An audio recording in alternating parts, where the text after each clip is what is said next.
أنفسنا ومن سيئات أعمالنا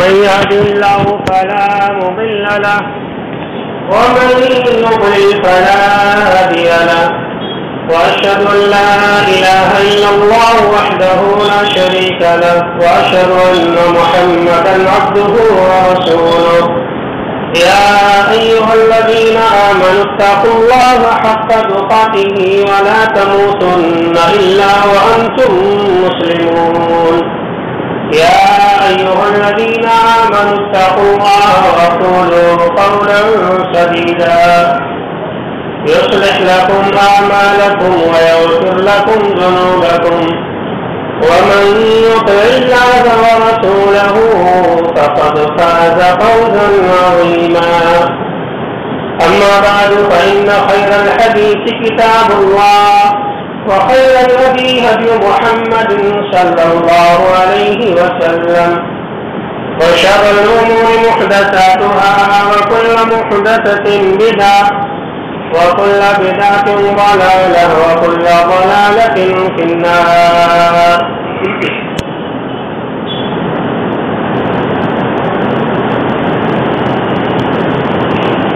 أعوذ بالله من الشيطان الرجيم. فلا وربك لا يؤمنون حتى يحكموك فيما شجر بينهم ثم لا يجدوا في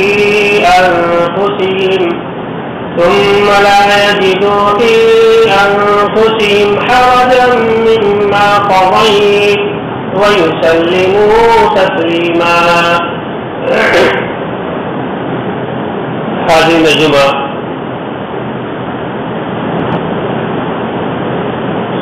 آج ماہ شعبان کی 14 تاریخ ہے اور ابھی جب سورج ڈوب جائے گا، مغرب کے وقت کا آغاز ہوگا تو شعبان کی 15ویں تاریخ لگ جائے گی. ہمارے بہت سارے پلان ہوں گے اس رات میں کرنے کے لیے.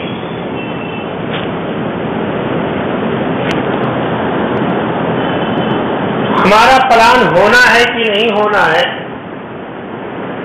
کیا حقیقت ہے، کیا فسانہ ہے، کیا کرنا ہے، کیا نہیں کرنا ہے.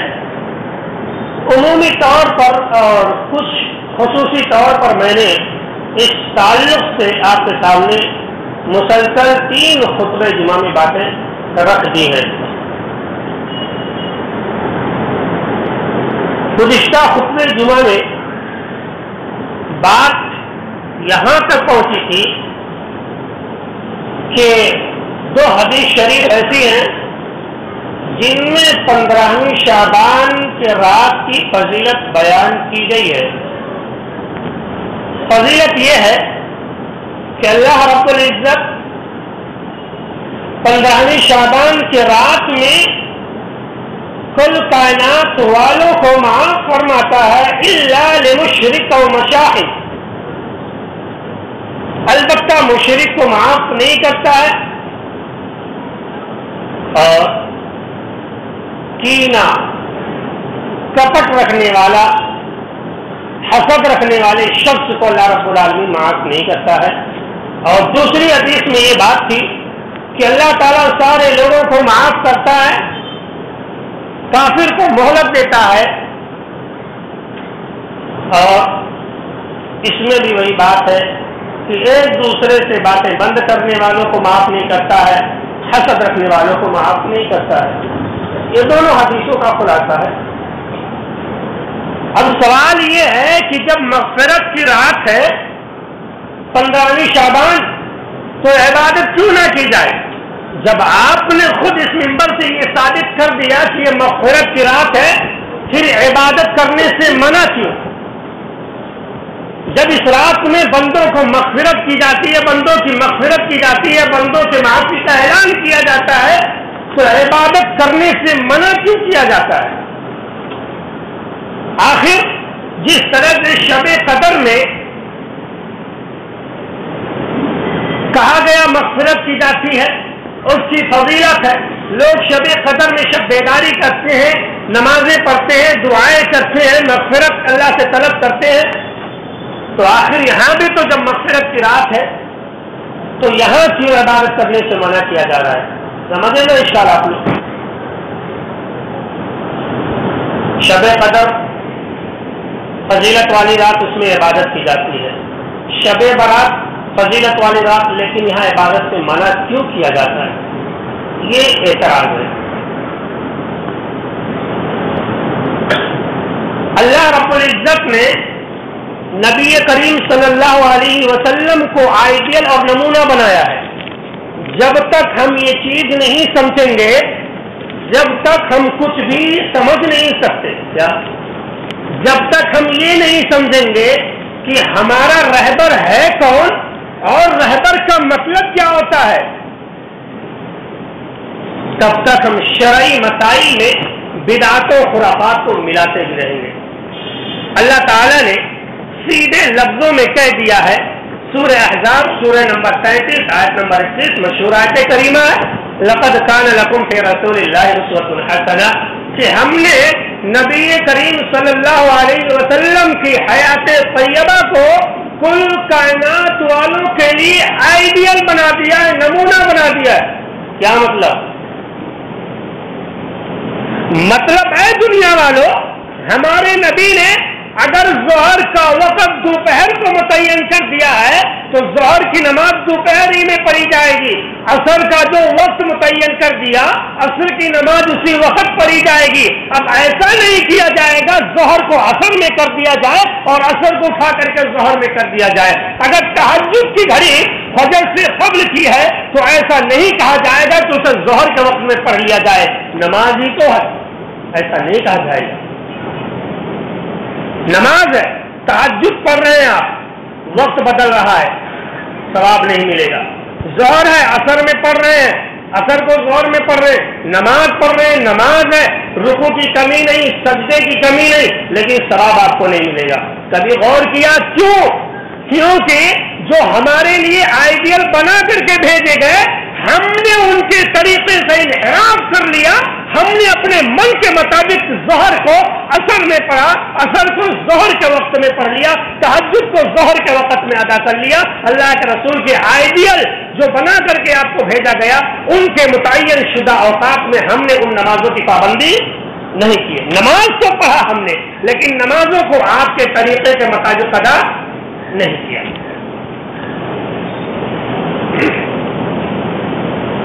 جہاں تک شب قدر کی بات ہے، شب قدر کی جو فضائل ہے اور اس میں مسلمانان عالم پوری کائنات والے شب بیداری کرتے ہیں، نوافل کا اہتمام کرتے ہیں. اس کی وجہ بھی کاش کہ علماء دین تعصب اور حسد کا آئینہ اتار کر کے حقیقی بات عوام کے سامنے روک دیتے، بیان کر دیتے تو معاملہ سب کچھ حل ہو جاتا. لیکن حقیقی بات بیان نہیں کی گئی. شب قدر کی بات جب آئی، اس کی فضیلت کی بات جب آئی کہ شب قدر کی فضیلت ہے، لیکن اس فضیلت کو حاصل کیسے کیا جائے گا، اس فضیلت کا کیا مطلب ہے، طریقہ کیا، وہ فضیلت کیسے حاصل کی جائے گی؟ اللہ کے نبی صلی اللہ علیہ وسلم کی حیات طیبہ اٹھا کر کے جب ہم دیکھتے ہیں تو پتہ چلتا ہے شب قدر کی فضیلت حاصل کرنے کا طریقہ یہ ہے کہ اس رات میں عبادت کی جائے، اس رات میں نوافل کی پابندی کی جائے، دعا و اذکار کیا جائے. اور آپ نے باقاعدہ اپنے اہل و عیال کو جگایا ہے شب قدر میں، اور جاگنے کا حکم سارے صحابہ کرام کو دیا ہے، اور باقاعدہ پوری کائنات کے مسلمانوں کو حکم دیا کہ جب شب قدر کی رات آ جائے تو تم جاگا کرو. شب قدر میں فضیلت حاصل کرنے کے لیے اور کس طرح سے اس کی فضیلت حاصل کی جائے گی، وہاں پر نبی کریم صلی اللہ علیہ وسلم کا فرمان اور آپ کا اسوہ حسنہ موجود ہے. لیکن یہاں پر اللہ کے رسول کا کوئی اسوہ حسنہ موجود نہیں، صرف ایک فرمان موجود ہے کہ یہ فضیلت والی رات اللہ تعالیٰ مخلوق کو معاف فرماتا ہے. اگر اس کا مطلب شب قدر کی طرح ہوتا تو اللہ کے رسول ضرور عبادت کرتے، ضرور امت کو عبادت کرنے کا اس رات میں حکم دیتے، اہل و عیال کو ضرور جگاتے، صحابہ کرام کو ضرور حکم دیتے کہ شب برات میں جاؤ عبادتیں کرو، لیکن اللہ کے نبی صلی اللہ علیہ وسلم کا کوئی عمل نہ کرنا اور صحابہ کرام کو نصیحت نہ کرنا، اہل و عیال کو اس رات میں نہ جگانا، یہ اس بات کی مضبوط دلیل ہے کہ اس رات میں جو فضیلت والی بات ہے شب قدر کی طرح نہیں ہے، بس ایک فضیلت حاصل ہے، سالانہ امتحان سمجھیے جو ہے اللہ تعالیٰ کے یہاں پیپر پیش کیا جاتا ہے۔ ہاں جو بات ثابت ہوتی ہے وہ یہ ہے کہ شب برات یعنی 15ویں شعبان کے آنے سے پہلے ہونا تو یہ چاہیے کہ سارے مسلمانان عالم شرکیہ عقائد سے توبہ کر لیں اور آپس میں جو دشمنیاں ہیں ان دشمنیوں کو ختم کر دیں، دل میں جو نفرتیں ہیں عداوتیں ہیں ان نفرتوں اور عداوتوں کو ختم کر دیں، بھائی بھائی بن جائیں، تاکہ 15ویں شعبان کی رات میں ان لوگوں کی فہرست میں ہمارا نام بھی آ جائے جن لوگوں کے اللہ رب العالمین اس رات میں مغفرت کرتا ہے۔ یہ فضیلت نکالی جا سکتی ہے 15ویں شعبان والی حدیث سے۔ تو اللہ رب العالمین نے نبی کریم صلی اللہ علیہ وسلم کو ہر لمحے میں، ہر میدان میں، ہر جگہ کے لیے آئیڈل اور نمونہ بنا دیا ہے۔ اب اگر اس کے باوجود آپ کہتے ہیں نہیں ہم کریں گے پھر بھی کریں گے، تو بھائی ایسا ہے آپ صحابہ کرام کے طریقے سے بھٹک رہے ہیں۔ سورہ بقرہ آیت نمبر 37 اللہ رب العالمین نے بیان فرمایا فَإِنْ آمَنُوا بِمِثْلِ مَا آمَنْتُمْ بِهِ فَقَدِ اهْتَدَوْا، اگر تمہیں دیکھنا ہے کہ اس حدیث کا معنی کیا ہے، اس حدیث پر عمل کیسے کیا جائے گا، تو صحابہ کرام کی زندگیاں اٹھا لو۔ ہم نے جب شعبان کی 15ویں شعبان کی حدیث کو سامنے رکھا، اللہ کے رسول سے کوئی فضیلت نہیں ملی تو ہم نے صحابہ کرام کی زندگی کو اٹھایا اور دیکھنے کی کوشش کی کم سے کم کوئی حدیث، کوئی طریقہ مل جائے صحابہ کرام نے اس حدیث کو کیسے سمجھا ہے۔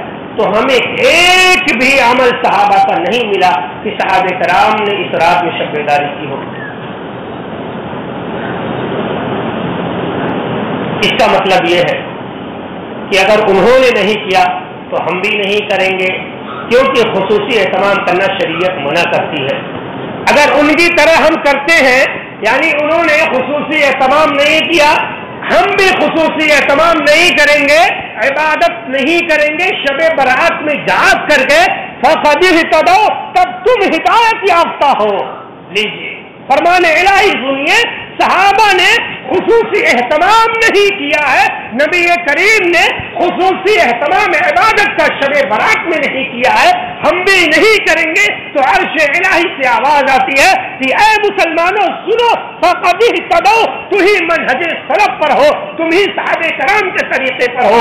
اور جو لوگ کہتے نہیں فضیلت کی رات ہم جاگیں گے، گرچہ صحابہ نے نہیں جاگا ہے، گرچہ نبی نے حکم نہیں دیا، پھر بھی ہم اس رات میں جاگیں گے، رب کی عبادت کریں گے۔ وَإِن تَوَلَّوْا فَإِنَّمَا هُمْ فِي شِقَاقٍ، تو ایسے ضدی لوگ گمراہی میں پڑے ہوئے ہیں، ایسے لوگوں کو اپنے نفس کا محاسبہ کرنا چاہیے۔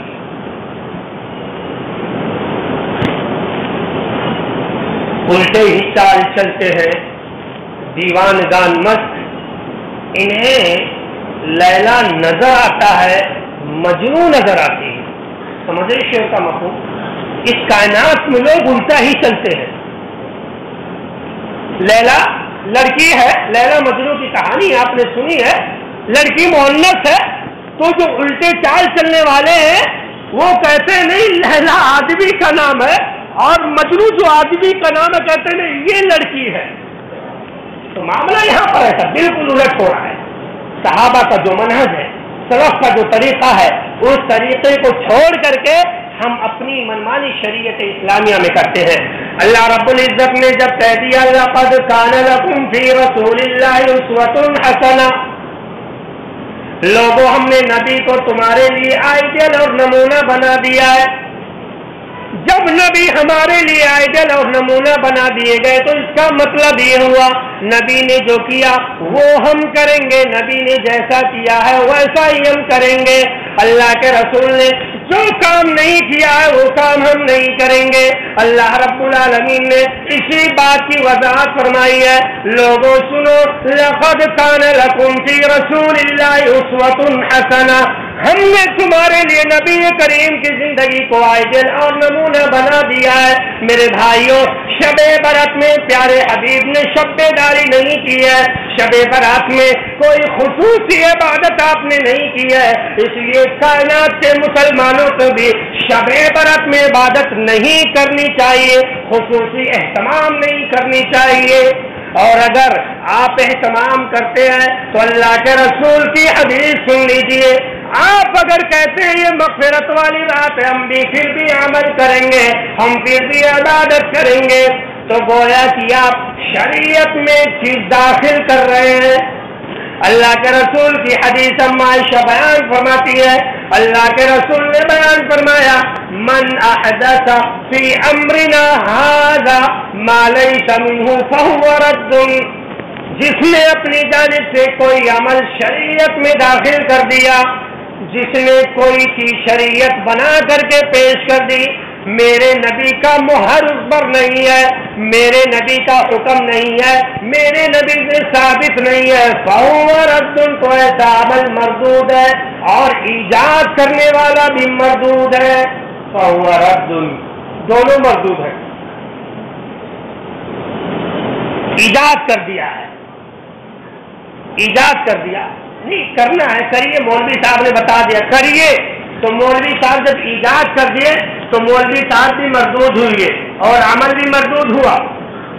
اور اگر عمل بھی کر لے رہے ہیں، اس عمل کو انجام دے رہے تب بھی مردود ہے.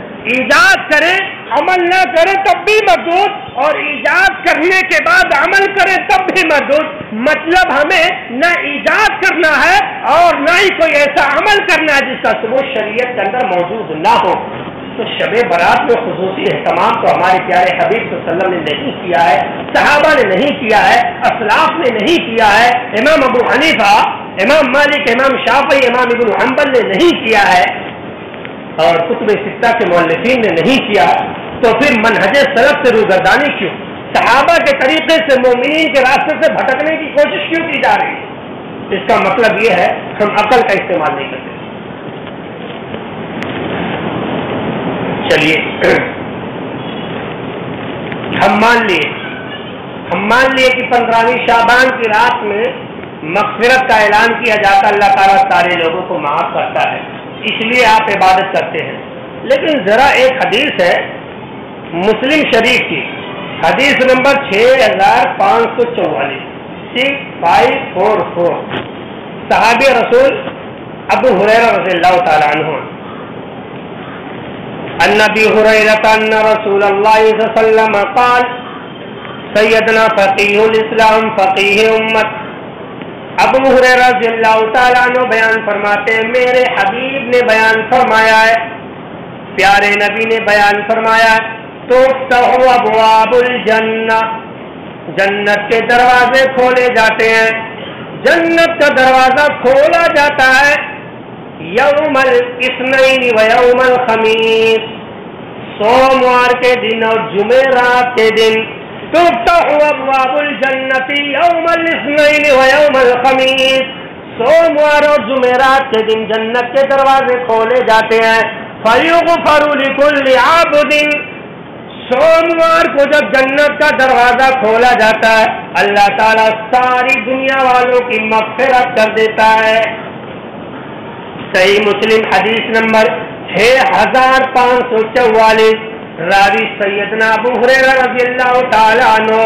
سوموار کے دن جنت کا دروازہ کھولا جاتا ہے، فیغفر لکل عبد، اللہ تعالیٰ سارے لوگوں کی مغفرت کر دیتا ہے، سارے لوگوں کو معاف کر دیتا ہے. لا یشرک باللہ، البتہ اللہ رب العالمین مشرک کو معاف نہیں فرماتا ہے. الا رجلا، اور اس آدمی کو بھی معاف نہیں فرماتا ہے، کانت بینہ وبین اخیہ شحناء، اور اس آدمی کو بھی معاف نہیں فرماتا ہے جن کے درمیان حسد ہو، جس کے دل میں کینہ کپٹ ہو، جس نے اپنے بھائی سے بات چیت بند کر رکھی ہو. روزانہ سوموار کے دن دروازہ کھلا، ساری دنیا والوں کی مغفرت کر دی گئی. ہر سوموار کو دروازہ، ہر جمعرات کو جنت کا دروازہ کھلا، سارے کائنات والوں کو معاف کر دیا گیا. لیکن مشرک کی مغفرت نہیں کی جاتی ہے، حسد رکھنے والے کی مغفرت نہیں کی جاتی ہے، آپس میں بات چیت بند کرنے والوں کی مغفرت نہیں کی جاتی ہے. اللہ تعالیٰ کہتا ہے انذروا هذین حتی یصلحا، اے میرے فرشتوں اس مشرک کو معافی مت کرو، اس کا نام اعمال سے واپس کر دو، دنیا میں اسے مہلت دے دو. اس مشرک کو مہلت دیا جاتا ہے، جائے توبہ کرے، شرک سے توبہ کر لے. جو لوگ آپس میں بات چیت بند کرتے ہیں اللہ تعالیٰ انہیں کہتا انہیں مہلت دے دو تاکہ یہ لوگ بات چیت شروع کر دے. جو ان کے دلوں میں کینہ کپٹ ہے وہ ختم کر دے، جو نفرتیں عداوتیں ہیں وہ ختم کر دے.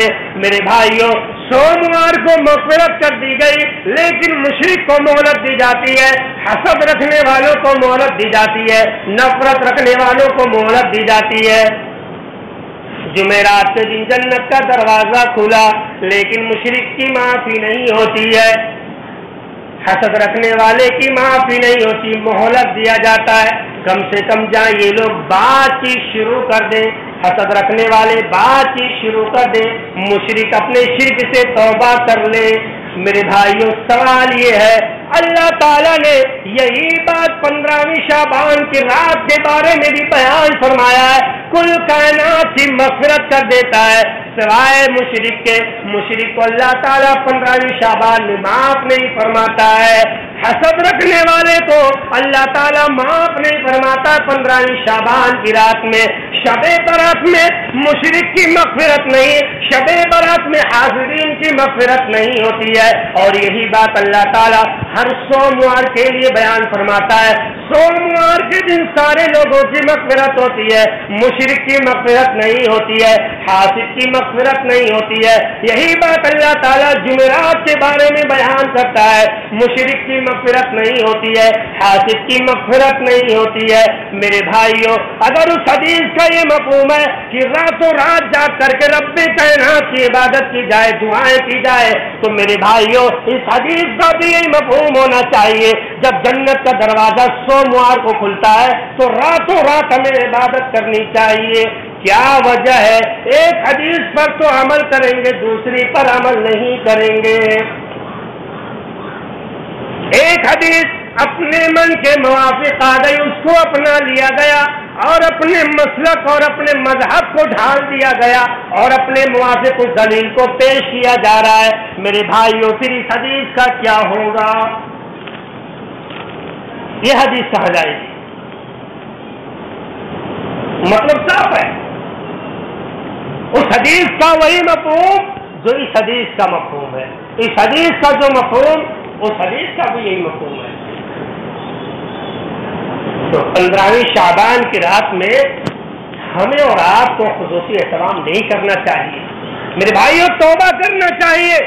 ہم نے اپنی زندگی میں بڑی غلطیاں کی ہے اور میں خود اپنی زندگی کی بات بتاؤں، ہم نے بھی بڑے شب برات میں شب بیداری کی ہے، ہم نے بھی بڑے حلوے کھائے ہیں، بات یہ نہیں ہے. لیکن رب کائنات نے جب شرح صدر عطا کیا، سینے کو کھول دیا تو پورے محلے نے توبہ کیا اور آج الحمدللہ توحید پرستوں کی لائن لگی ہوئی ہے. کوئی شب برات کا معاملہ نہیں ہوتا ہے. اگر بات کی جاتی ہے تو شب قدر کی بات کی جاتی ہے، اگر بات کی جاتی ہے تو نبی کریم کے اسوے کی بات کی جاتی ہے. یہ شب برات ہمارے یہاں نہیں چلتا ہے، ہم بھی پہلے کرتے تھے، لیکن جب دل تنگ نہ ہو تو اللہ تعالیٰ ہدایت دیتا ہے. جب جذبہ ہو حق پہچاننے کا، جب ولولہ ہو حق سننے کا، اور جب ہماری زندگی کا مقصد یہ ہو کہ ہمیں حق کو اپنانا ہے، حق کے مطابق زندگی گزارنا ہے، تب حق بات ہمارے ذہنوں میں گھستی ہے، تب حق بات ہمارے دلوں میں اترتی ہے. اور جب ہم نے پہلے سے اپنا اصول بنا لیا نہیں ہم جو کر رہے ہیں وہی صحیح ہے، تو میرے بھائی پوری کائنات کی حدیث کی کتابیں جمع کر دی جائیں آپ کے سامنے، سارے قسم کی تفاسیر رکھ دی جائے، آپ حق نہیں پہچان سکتے. حق پہچاننے کے لیے ضروری ہوتا ہے اپنے دلوں کو پاک صاف کرے، دماغ کو پاک صاف کرے، تب جا کر کے حق بات سمجھ میں آتی ہے.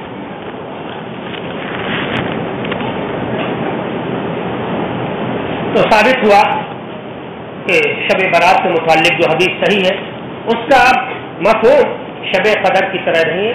وہ عام سی بات ہے. اللہ تعالیٰ وہ معاملہ تو ہر سوموار اور جمعرات کو بھی کرتا ہے. لہذا اتنا ضرور نکالا جا سکتا ہے مسئلہ کہ 15 شعبان کی رات آنے سے پہلے ہمیں یہ کرنا چاہیے کہ شرک وغیرہ سے توبہ کر لیں, جو ہمارے دلوں میں حسد ہے وہ ختم کر دیں, جو نفرتیں ہیں, جو عداوتیں ہیں, جو بغض ہے, ان ساری چیزوں کو ختم کر کے ہم بھائی بھائی بن جائیں, تاکہ 15 شعبان کی رات میں جن خوش نصیب لوگوں کی اللہ مغفرت کرتا ہے انہی لوگوں کی صفوں میں ہم بھی شامل ہو سکیں.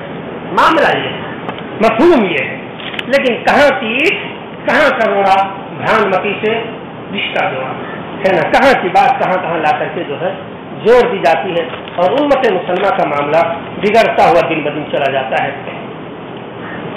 آخری بات میں پیش کر کے اپنی بات ختم کروں گا.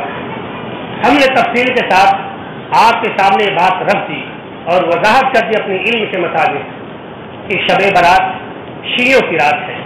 شب برات میں پٹاخہ بننا ہمارے غیر مسلم بھائیوں کی مذہب کی علامت ہے, اور اس میں حلوے پکانا, مردوں کی روحوں کا آسرا کر کے بیٹھنا, امید لگانا وہ آئیں گے, یہ غیروں کا طریقہ ہے. چراغا کرنا اور لائٹیں لگانا مجوسیوں کا طریقہ ہے. شب برات اسلام میں نہیں ہے. 15 شعبان کی رات ہے. شب برات جو نام دیا گیا شیعوں نے رات دیا ہے, کیونکہ وہ اس رات میں اصحاب رسول کو, صحابہ کرام کو, تمام مسلمانوں کو گالیاں دیتے ہیں, برا بھلا کہتے ہیں, نفرت کا اظہار کرتے ہیں. اس لیے انہوں نے اس رات کو شب برات کا نام دے دیا ہے. تو ہمیں ہر دشمن کی سازش کو سمجھنا پڑے گا, ورنہ ہمارا دین شریعت کا, ہمارا دین چوچو کا مربع بن جائے گا, جیسا کہ بن چکا 15 شعبان چوچو کا مربع. کہیں یہاں سے باتیں لی گئی, کہیں ان کا طریقہ لیا گیا, سب مکس کر دیا گیا. جس طرح مسالے بنائے جاتے ہیں, نمک مرچ لہسن وغیرہ ڈال کے سب ملا دیا جاتا ہے, اسی طرح سے شریعت کو بھی چوچو کا مربع بنا دیا گیا. جس کی مرضی جو ہوتی ہے پیش کر دیتا. اب آخری بات, آپ پر میں نے حجت تمام کر دی ہے, اب ہمیں کرنا کیا ہے؟ جی ہاں, اب ہمیں کرنا کیا ہے؟ ہمیں کرنا کیا ہے؟ ہمیں اور آپ کو کیا کرنا چاہیے؟ کیا ہمارے اندر ایمان ہے یا نہیں؟ میں 2 آیتیں کریمہ پیش کرتا ہوں اور اپنے ایمان کو ٹٹولے اور اس کے بعد فیصلہ کرے کہ اللہ کے رسول سے محبت ہم کتنی کرتے ہیں. سورہ نور آیت نمبر 51 اور 52 ہے. انما كان قول المؤمنین اذا دعوا الى اللہ ورسولہ, بلا شبہ جب مومنوں کو اللہ کی جانب بلایا جاتا ہے, جب مومنوں کو رسول کی جانب بلایا جاتا ہے, ان یقولوا سمعنا واطعنا, انہیں بلایا جاتا ہے جو مسئلے میں اختلاف ہوتا ہے. آپ نے کہا شب برات میں شب بیداری کی جائے, 15 شعبان کا روزہ خصوصی طور پر رکھا جائے. مسلمانوں کی ایک جماعت یہ کہتی ہے, دوسری جماعت کہتی ہے نہیں, اس میں خصوصی عبادت کا اہتمام نہیں کیا جائے گا. مسلمانوں میں اختلاف ہے, بلایا گیا لوگوں آؤ, حدیث کی جانب پلٹ آؤ, قرآن کی جانب پلٹ آؤ, لیحکم بینہم, تاکہ فیصلہ کر دیا جائے کیا صحیح ہے کیا غلط ہے. میرے بھائیوں, ہم نے قرآن سے ثابت کر دیا, ہم نے حدیث سے ثابت کر دیا, 15 شعبان کی رات میں کوئی خصوصی عبادت نہیں کرنی چاہیے, 15 شعبان کے دن میں خصوصی روزہ نہیں رکھنا چاہیے. حدیث یہی ہے. اب آپ پر جب حجت پیش کر دی گئی, جب آپ پر دلیلیں تمام کر دی گئی, تو اب آپ کو کرنا کیا ہے؟ اگر آپ کے اندر ایمان ہے, اگر آپ کے اندر رسول کریم کی محبت ہے, ایقولوا سمعنا واطعنا, تو مومن لوگ سننے کے بعد کہتے ہیں اے اللہ ہم نے اب تیرا فرمان سن لیا ہے, ابھی ہم تک غلط راستے پر تھے, اے اللہ ہم نے آج سے یہ توبہ کرنی ہے, اے اللہ ہم نے جو غلطیاں کی اللہ معاف فرما دے, آج سے ہم شب برات نہیں منائیں گے, آج سے ہم 15 شعبان کا روزہ خصوصی طور پر نہیں رکھیں گے. ایقولوا سمعنا واطعنا, مومن کی نشانی ہے جب وہ حدیث رسول سے بات ثابت کر دی جاتی ہے تو کہتا ہے ہم اسی کے سامنے اپنا سر جھکاتے ہیں. میرے بھائیوں, مومن کی نشانی ہے اور سورہ نساء آیت نمبر 65 میں اللہ تعالیٰ نے قسم کھائے. اللہ تعالیٰ نے کہا میری ذات کی قسم وہ انسان مومن ہو ہی نہیں سکتا جس کے سامنے نبی کا فرمان رکھ دیا جائے, نبی کو فیصل مانے, لیکن جب فیصلہ کر دیا جائے اور پھر انکار کر دے. کیا فیصلہ تسلیم کریں گے نبی کریم کا, یہ تو کہا گیا, لیکن جب آپ کی حدیث پیش کر دی گئی تو کیا کرا, نہیں ہمارے امام صاحب, ہمارے ملا جی, ہمارے حضرت جی, میاں جی تو یہ کہہ رہے ہیں. کیسے ہم مان لیں, دل میں کھٹک رہا, پھر وہ بھی تو صحیح کہہ رہے ہیں. ایسی سوچ رکھنے والوں کو منہج سلف پتہ ہی نہیں ہے.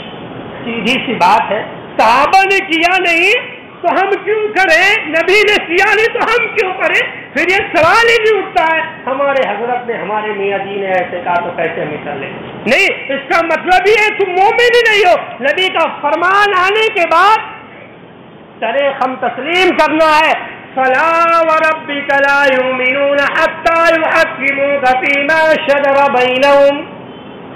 حدیث رسول پیش کر دی گئی, اختلافی مسائل کو واضح کر دیا گیا, کیا صحیح ہے کیا غلط ہے. ثم لا يجدوا في انفسهم حرجا مما قضيت. پھر وہ کہتا ہے نہیں, اب ہمارے دل میں جو بیماری تھی معاملہ صاف ہو گیا. یہ جو بات بیان کی گئی, حدیث سے جو بات بیان کی گئی, وَيُسَلِّمُوا تَسْلِيمًا, سر جھکا دیتا اور کہتا ہے نہیں یہ بات صحیح, ہم اسی پر عمل کریں گے. میرے بھائیوں, حدیث سے بات واضح کر دی گئی.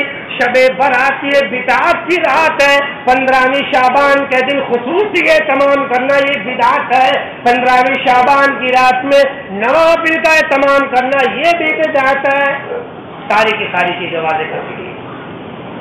اب ہمیں کرنا کیا ہے, یہی کرنا ہے کہ ہم اور آپ گناہوں سے توبہ کر لیں. اور ابو ہریرہ ابن ماجہ کی روایت ہے, میں علماء, واعظین اور جو لوگ قوم کے رہبر ہیں حدیث شریف وغیرہ پیش کرتے ہیں, حق جانتے ہوئے بھی حق چھپاتے ہیں اور قوم کو گمراہ کر رہے ہیں, میں انہیں حدیث کی روشنی میں ایک چھوٹی سی نصیحت کروں گا, بس ایک نصیحت, زیادہ نہیں. اگر ذرہ برابر عوام کے ساتھ خیر خواہی ہوگی, اگر ذرہ برابر اسلام کے تئیں ان کے دل میں خیر خواہی ہوگی تو انشاءاللہ وہ قوم کی صحیح رہنمائی کرے گی. ابو ہریرہ سنن ابن ماجہ کی روایت ہے.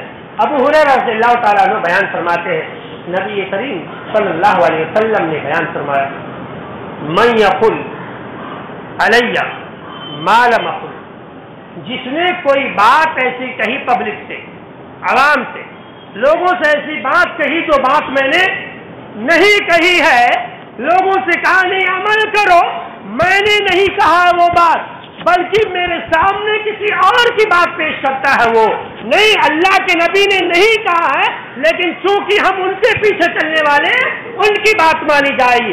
مجھ پر کسی اور کو ترجیح دے رہے ہیں, مجھ پر کسی اور کو فوقیت دینے کی تعلیم دے رہے ہیں, جو بات میں نے نہیں کہی ہے وہ بات پیش کر کے لوگوں سے کہہ رہے اس پر عمل کرو, تو ایسے لوگ ذرا عقل سلیم لے لیں, ہوش کے ناخن لے لیں.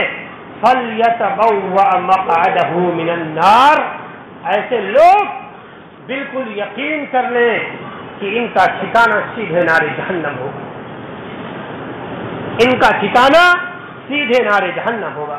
اگر اسی حدیث کو ہمارے علماء, ہمارے واعظین, ہمارے خطبہ, ہمارے مبلغین, داعیان اسلام اگر سمجھ لیں تو انشاءاللہ قوم کے اندر سے ساری بدعتیں اور خرافاتیں ختم ہو جائیں گی. لیکن اسی حدیث کو نہیں سمجھتے, کوئی ادھر کی بات کرتا ہے, کوئی ادھر کی بات کرتا ہے. نبی کریم صلی اللہ علیہ وسلم کی بات کوئی نہیں کرتا ہے, اپنی جانب سے بات کہہ دی جاتی ہے اور نبی کریم صلی اللہ علیہ وسلم کی جانب منسوخ کر دی جاتی ہے. نہیں میرے بھائی, من کذب علی متعمدا فلیتبوأ مقعدہ من النار, جس نے کوئی بات گھڑ کر میری جانب منسوخ کر دی تو اس کا ٹھکانہ سیدھے نار جہنم ہوگا.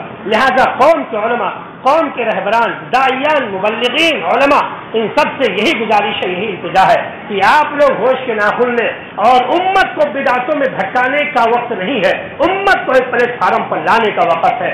سیدھے سیدھے قرآن اور حدیث بیان کریے, اللہ اور اس کے رسول کے سامنے کسی اور کی بات پیش نہ کی جائے، تاکہ یہ امت ایک پلیٹ فارم پر آ جائے اور امت کے درمیان سے بدعت و خرافات ختم ہو جائے۔ اللہ رب العالمین سے دعا کرتے ہیں مولا کریم ہم تمام مسلمانوں کو پیارے رسول صلی اللہ علیہ وسلم کے طریقے سے مطابق زندگی گزارنے کی توفیق عطا فرما۔ اللہ تعالی ہمیں بدعت و خرافات سے توبہ کرنے کی توفیق عطا فرما۔ اللہ رب العالمین ہمیں شعبان کے مہینے میں کثرت سے روزہ رکھنے کی توفیق عطا فرما۔ آپ کے اسوہ حسنہ کے مطابق ماہ شعبان میں عبادت کرنے کی توفیق عطا فرما، خصوصیت کے ساتھ نہیں 15 شعبان تو 15 شعبان کی رات نہیں، خصوصیت کے ساتھ نہیں۔ تو اللہ علیہ وسلم جو کثرت کے ساتھ روزہ رکھا ہے، اللہ تعالی ہمیں بھی اسی حساب اس مہینے میں روزہ رکھنے کی توفیق عطا فرما۔ آمین۔ وما علینا الا البلاغ۔ بارک اللہ۔